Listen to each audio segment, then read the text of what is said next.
Welcome back, blade lovers. This old sword's with you once again, and it's that time again. This is October of 2022, and it's time to do another installment of Fixed Blade Pocket Check. I've got 5 newer, more newly acquired, shall we say, fixed blades here that are small enough to fit in your front pocket with the sheath on, depending upon how you rig it up to be used, with or without a static cord, etc., etc. Of course, you can wear these on your belt. Many of them were designed to be worn on the belt, and at least one here is designed to be worn around the neck, maybe 2. But they can all be accommodated in the pocket with the correct setup. So, let's not hesitate any longer and let's dive into it. The smallest one of the bunch, and the one set up to be a neck knife. If I can find the chain, I can find the sheath. There it is. This is the... Who makes this? Who makes it? Concept. It is a Concept. It is the hex, as you can tell by the ring, which is hexagonally shaped.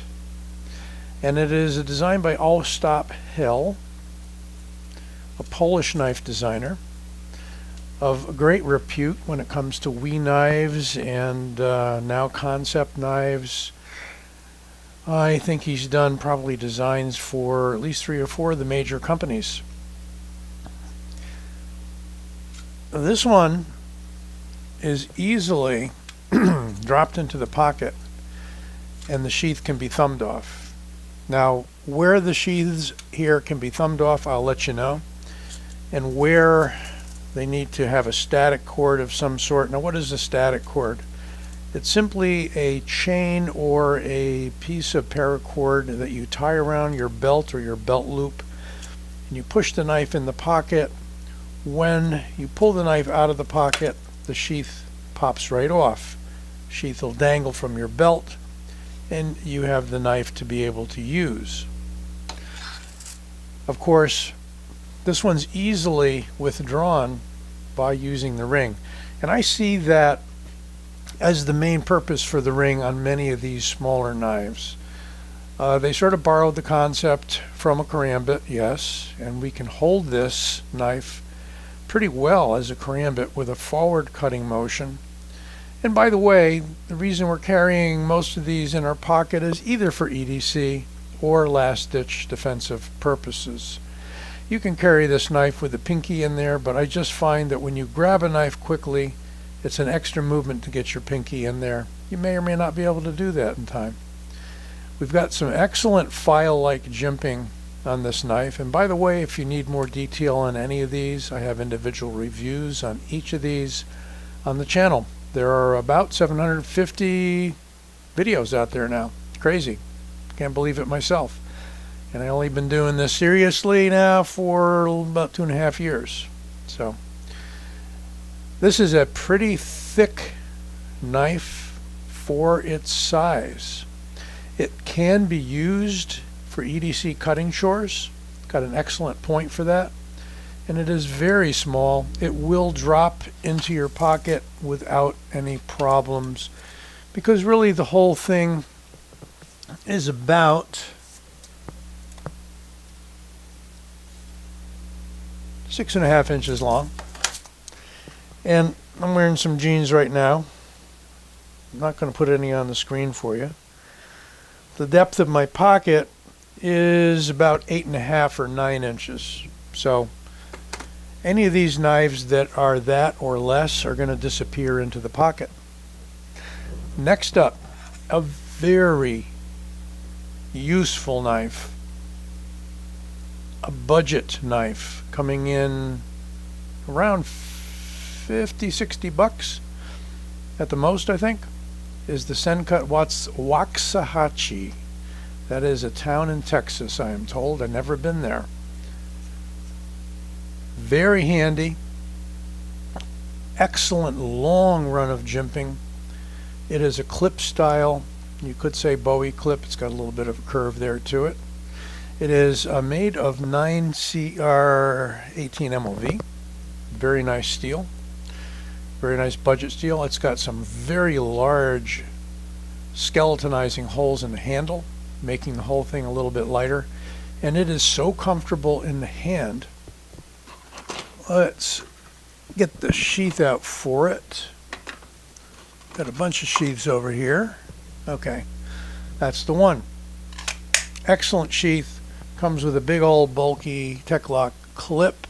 You may or may not want to keep it on there. It's easily removed. You could swap it out for a not a Tech-Lock. You could swap it out for an Ulti-Clip or anything like that. DCC clips are gaining a lot of attention lately as well. I know TCal puts them on their knives or offers them as options. So this one, I said 8.5, 9 inches, right? So with the sheath, that's going to be important. We got 8.5 inches on that one, so it's just going to disappear into my pocket. And of course, if the handle's sticking out a little bit, then you can grab the lanyard or take the lanyard off. This one thumbs off pretty nicely. They don't all. So this one may not require a static cord. You could simply thumb it off. It is rock solid in that sheath. They did a great job on the sheath. Civivi's been turning out some great sheaths, and Sencut is Civivi. It's their budget line. Okay, that's the Waxahachie. Now we'll get into something fairly exotic. This is something that came out new this year, not that long ago. I think it was in the summer, from Civivi. It's the Orthrus, and it is a design by Tony Sentmanet. Let me see, make sure I got his name right. Sentmanet. Tony Sentmanet is a very well-known combatives instructor. Guns, everything, self-defense, knives, disarming, you name it. He teaches police, teaches tactical units, and he came up with this design as the all-around defensive knife. If you look at it, you really can't see a whole lot of EDC use in there, although I'm sure you can cut some rope real easy with these wicked serrations. I mean, they bite. You just touch it and you can feel that. They rip. A lot of ways to hold it. This is a very dedicated, very proprietary kind of a knife. You need to work with this knife and understand it, is my feeling, in order to comfortably work with it. Because you could easily do that and cut your finger if you're used to other knives. It can be held like a karambit, right? Either way. And that'll poke you in that direction. In this direction it won't. But here's the magic with the knife. Here's the trick. Push the button and it angles off into a karambit. So kind of cool if you wanted to use it this way. Very useful. Also, that allows it to carry a little less obtrusively on the belt in its sheath. Let's see if I can get it in its sheath. There we go. And it's in there pretty firmly. It doesn't thumb off very easily, particularly in this position. Well, there it goes. It's not too bad. Better than I thought. Better than I thought. And you can angle it back even while it's still in the sheath. So if it's in the sheath and it's poking you in the ribs, you can do that, and it's a little more comfortable ride. Again, thumb it off, not too much problem. Got some nice jimping there on a ramp. That's a good thing to have, so that feeling it, you know exactly where it is. Let's flip it around the right direction. It's almost impossible to tell which way to put it in the sheath. That's something else to get used to. Overall, on this one, about a little under 8.5, so that'll drop in the pocket without a problem. And then again, if you are using them in the front pocket, as I'm suggesting here with these knives, you may want to take that Tech-Lock off. It's going to be a lot less thick, and you're barely going to feel that. You want to carry it on your belt, that's certainly your option. Got some nice finger grooves there. Got a G10 handle that's nicely textured. I mean, a lot of thought went into this knife. You may or may not like the concept. It may not be something, you want to use, but you got all kinds of cutting edges on here. Any way you draw it or push it, you're thrusting or you're cutting, and you can reserve that for cutting a bad guy or cutting a tough piece of rope. That is certainly up to you and getting it in there the right way. Here's something pretty recent that I reviewed from TKL Knives, and this is the Nightshade in a Warncliffe variation. It is a tiny little knife, and fits in that tiny little sheath. He does supply a couple different clip options. Check my review out on this one to see all of those, and I even show all the different ways you can carry this. However, he is one of the few companies that is thoughtful enough, and believe me, he thinks of every detail, Tim Kell, where you've got some jimping there on the sheath. It pops off so easily, and guess what? If you don't like the tension, you can adjust it with that little screw. It came through very tight. I backed off on that screw. That's like a T2 or some ridiculous thing, but it works, and it holds that together either tightly or a little more loosely. It's up to you. This one is nicely done. Look at that. I can put my thumb right there, and it is the tiniest little blade in the hand. It's kind of like a utility knife with a sharpened upper and lower edge, and let me tell you, it is sharp. When you first see it, it looks like it should be a chisel grind, but it isn't. It's ground on both sides, and it is dedicated to being a self-defense, self-protection knife. You know, some people look at it and say, you know, that's got a very steep edge, I can't do anything with that. Get another knife, use your pocket knife, whatever, but you can still use the point quite well on this, and the edge if you had to. But as far as thrusting, cutting, slashing with this thing, pretty incredible. And this one came through with a couple different grips. These are his new style fasteners, which I forget the name of right now, but they allow you to thread paracord and whatnot through those holes. That I think is pretty cool, and a very secure grip. Whether you choose to hold it this way or whether you're going to go into karambit mode, it doesn't matter. You've got a nice striking knob right there for use as a not less than lethal, they call it, impact.